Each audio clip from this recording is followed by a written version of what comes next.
नमस्कार, अपना उत्तराखंड देख रहा मेरे साथ मैं हूं शंकर दत्त पंत। शुरुआत करते हैं खबरों की। उत्तराखंड विधानसभा के मानसून सत्र के पहले दिन दिवंगत विधायकों और यूपी के पूर्व सीएम कल्याण सिंह को श्रद्धांजलि दी गई। सदन में शोक प्रस्ताव पर सभी विधायकों ने अपने संस्मरण सुनाए और दिवंगत नेताओं को श्रद्धांजलि दी। पूर्व नेता प्रतिपक्ष स्वर्गीय इंदिरा हृदयेश, विधायक स्वर्गीय गोपाल रावत, पूर्व विधायक नलिन भंडारी सहित कई विधायकों को विधानसभा में याद करते हुए श्रद्धांजलि दी गई है। संसदीय कार्य मंत्री वंशीधर भगत ने कहा कि सदन के पहले दिन दिवंगत विधायकों को श्रद्धांजलि दी गई है। अगले दिन की कार्यवाही के लिए सभी मंत्रियों को कहा गया है कि वे पूरी तैयारी के साथ आएं। अब विपक्ष के ऊपर है कि वो सदन चलने देता है या फिर हंगामा करता है।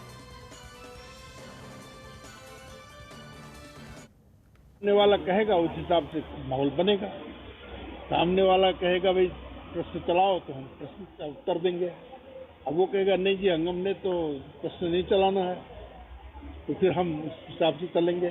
हमारी मंशा बहुत स्पष्ट है कि हाउस चले और लोगों के प्रश्नों के जवाब आए।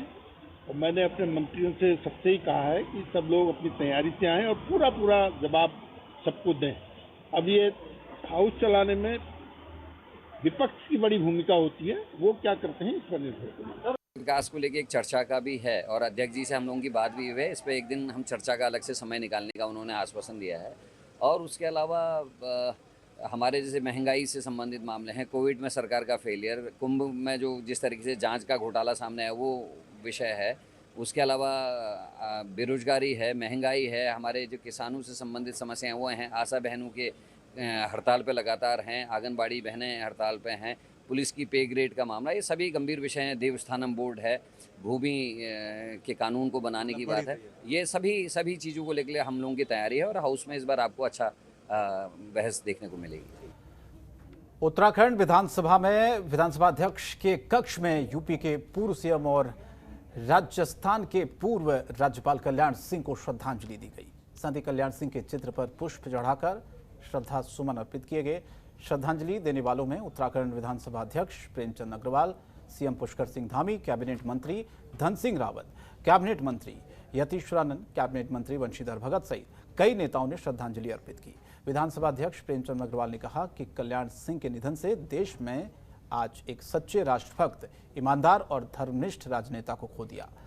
प्रेमचंद अग्रवाल ने कहा कि बाबूजी के निधन से आई रिक्तता की भरपाई असंभव है। उत्तर प्रदेश में 2 बार मुख्यमंत्री और उसके बाद राजस्थान और हिमाचल के राज्यपाल रहे। हमारा तो उनसे बहुत आत्मीय संबंध रहा, चूँकि मैं पार्टी का जन्मजात एक कार्यकर्ता रहा हूँ। और जब उत्तर प्रदेश हुआ करता था तो उनका हमारे से उसी प्रकार का लगाव था जैसे आज किसी भी पार्टी के नेता का और कार्यकर्ता के बीच में रहता है। उत्तराखंड विधानसभा के मानसून सत्र के पहले दिन विश्व पर्यावरणविद, पद्म विभूषण और चिपको आंदोलन के प्रणेता सुंदरलाल बहुगुणा को सदन की गैलरी में सदस्यों ने श्रद्धांजलि दी। सदन में प्रवेश करते वक्त उत्तराखंड विधानसभा अध्यक्ष, मुख्यमंत्री सहित सभी मंत्रीगणों और विधायकों ने सुंदरलाल बहुगुणा के चित्र पर पुष्प अर्पित कर उन्हें श्रद्धांजलि दी। इससे पहले उत्तराखंड विधानसभा अध्यक्ष ने अपने कार्यालय कक्ष में सुंदरलाल बहुगुणा के बेटे राजीव नयन बहुगुणा को शॉल ओढ़ाकर गंगाजलि भेंट कर सम्मानित किया।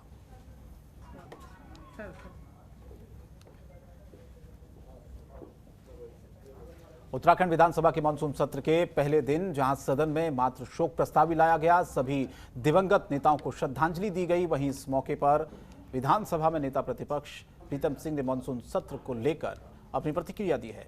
प्रीतम सिंह ने कहा है कि आज हमने दिवंगत नेता प्रतिपक्ष इंदिरा हृदयेश, सभी पूर्व विधायकों और बीजेपी के वरिष्ठ नेता कल्याण सिंह को श्रद्धांजलि अर्पित की। प्रीतम सिंह ने कहा कि कल मंगलवार से विधिवत विधानसभा का सत्र शुरू हो रहा है और कांग्रेस के पास सरकार को घेरने के लिए मुद्दों की कमी नहीं है। हमारी कोशिश होगी कि ज्यादा से ज्यादा जनहित से जुड़े मुद्दों को हम विधानसभा सत्र में उठाने का काम करें।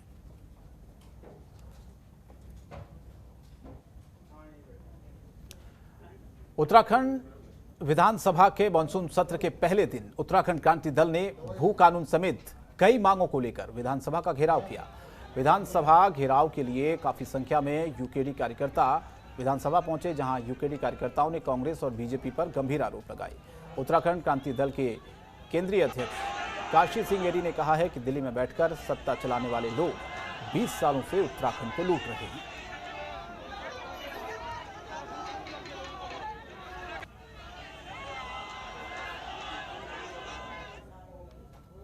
अफगानिस्तान में फंसे भारतीय लगातार अपने देश सकुशल वापस आ रहे हैं। देहरादून की बात करें तो करीब 62 लोग अपने घर वापस आए। घर वापस लौटने पर परिजनों ने प्रेमनगर में उनका भव्य स्वागत किया। इस दौरान अपनों को अपने परिजनों के साथ देखकर सभी लोग खुश नजर आए। अफगानिस्तान से देहरादून वापस लौटे लोगों ने कहा कि काबुल में हालात खराब हैं, लेकिन तालिबानियों ने किसी भी भारतीय को नुकसान नहीं पहुंचाया है। तालिबान भारतीयों की मदद कर रहा है। पूर्व मुख्यमंत्री हरीश रावत ने वापस लौटे लोगों का माला पहनाकर स्वागत किया।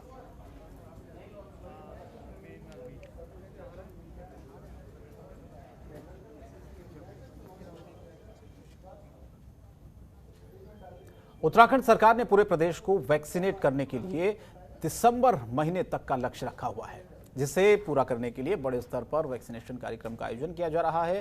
देहरादून की रायपुर विधानसभा के राजीव नगर में मुख्यमंत्री पुष्कर सिंह धामी ने एक बड़े वैक्सीनेशन सेंटर की शुरुआत की। इस कार्यक्रम में केंद्रीय रक्षा राज्य मंत्री अजय भट्ट, स्वास्थ्य मंत्री डॉक्टर धन सिंह रावत, स्वास्थ्य विभाग के अधिकारी। बता दें आपको कि आज 1 लाख लोगों के टीकाकरण का लक्ष्य रखा गया है, जिसमें 50,000 लोगों को ऑनलाइन स्लॉट मिलेगा और 50,000 लोगों को ऑन द स्पॉट सुविधा दी जाएगी। सीएम पुष्कर सिंह धामी ने कहा है कि दिसंबर तक पूरे प्रदेश को वैक्सीन लगाने का लक्ष्य रखा गया है। उसके साथ ही मुख्यमंत्री ने विपक्षी पार्टियों पर निशाना साधते हुए कहा कि जब कांग्रेस की लगातार जो बयानबाजी विपक्ष की तरफ से होती है वो बिल्कुल गलत है। वैक्सीनेशन का जो प्रोग्राम है वो प्रदेश में लगातार बड़े पैमाने पर चल रहा है। उन्होंने ये भी कहा कि जब कोरोना की दूसरी लहर आई थी तब कुछ लोगों ने वैक्सीन को लेकर तमाम तरह की अफवाहें फैलाई, जो कि बिल्कुल ठीक नहीं थी। दूसरी लहर आई, दूसरी लहर के जब आंकड़े आए, उसके बाद जो चीज़ें सामने आई, जिन लोगों को वैक्सीन की डोज लग गई थी, पहली डोज लगी हो दूसरी डोज लगी हो, वो सारे के सारे जो है थोड़ा बहुत माइनर उनको इफेक्ट हुआ और वो ठीक हो गए। लेकिन जिनको वैक्सीन नहीं लगी वो गंभीर अवस्था में आए और बहुत लोगों ने उसमें उस समय में भ्रम फैलाने का काम किया, कुछ पार्टियों ने भ्रम फैलाया, ये सभी के सामने है। फिलहाल ये जो राजीव नगर वाला एरिया है, यहाँ पे हम लोग कर रहे हैं। ये एक सेंट्रल लोकेशन है, लगभग 20,000 लोगों के आसपास का वैक्सीनेशन होगा। तो प्रतिदिन हम प्लान कर रहे हैं कि 2-3-4 हज़ार लोगों का वैक्सीनेशन हो यहाँ पे। और मेन हमारा इंटेंशन ये है कि कोई भी ना छूट पाए। तो जितने हमारे लोग हैं जो गरीब हैं और जो किसी कारणवश छूट गए थे, और उनको हम अभी टारगेट कर रहे हैं। और हमारा नारा है कि no one should be left behind, कोई ना छूटे। कांग्रेस के राष्ट्रीय प्रवक्ता पवन खेड़ा ने उत्तराखंड में 3 मुख्यमंत्रियों को बदलने पर बीजेपी को कटघरे में खड़ा किया। उन्होंने कहा कि बीजेपी को बताना चाहिए कि मुख्यमंत्री क्यों बदले गए हैं। कांग्रेस के प्रदेश मुख्यालय देहरादून में पवन खेड़ा ने बीजेपी पर आरोप लगाते हुए कहा कि बीजेपी लोगों को लड़ाने वाली पार्टी है। पवन खेड़ा ने सरकार पर हमला बोलते हुए कहा कि डबल इंजन उत्तराखंड के लिए एक ट्रैवल इंजन है, यहाँ सिर्फ सीएम बदले जा रहे हैं। इसी के साथ उन्होंने ये भी कहा कि उत्तराखंड में 14.2% बेरोजगारी हो गई है। कच्चे तेल का दाम लगातार बढ़ता जा रहा है, पेट्रोल 100 रुपये पार है। आखिर इसका जिम्मेदार कौन है?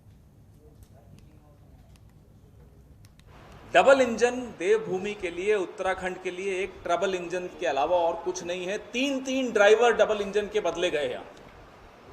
पहले तो हम इस बात का जवाब मांगना चाहते हैं इस सरकार से कि ये जो सेल्फ सर्टिफिकेशन आपने दिया है अपनी विफलताओं का, ये बार बार मुख्यमंत्री बदलना और कुछ नहीं है। एक स्वीकारोक्ति है कि हाँ हम फेल हुए, हाँ हम असफल हुए, हाँ हम विफल हुए, हाँ हमने धोखा दिया इस प्रदेश की जनता को।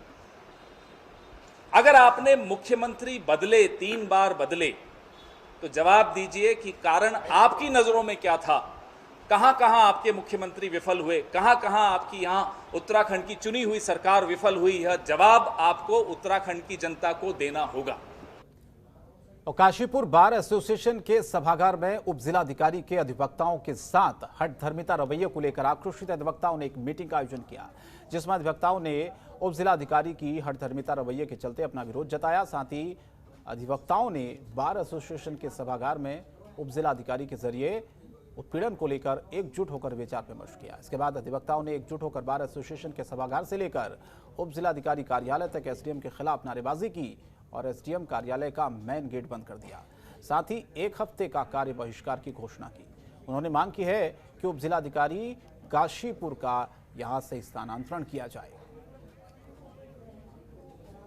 हमारी श्रीमती जी आकांक्षा वर्मा एसडीएम काशीपुर जो है ये हमारे अधिवक्ताओं के साथ अभद्र व्यवहार करती हैं और बात करने के बाद ये कहती हैं कि ये 2 मिनट में आप बहस कीजिए और मुझे सब पता है, मैं सब पढ़ा है मैंने, आपकी कोई ज़रूरत नहीं है, आप बाहर जाइए। तो आज हमने हाउस की मीटिंग बुलाई थी और हाउस की मीटिंग में सबने एक मत से ये कहा है कि कोर्ट का आप बहिष्कार करें और इनका जब तक ट्रांसफ़र नहीं होता और तब तक हम यहाँ काम नहीं करेंगे। खबरों के निष्पक्ष विश्लेषण के लिए सब्सक्राइब करें Jantantra TV and press the bell icon. Never miss any update.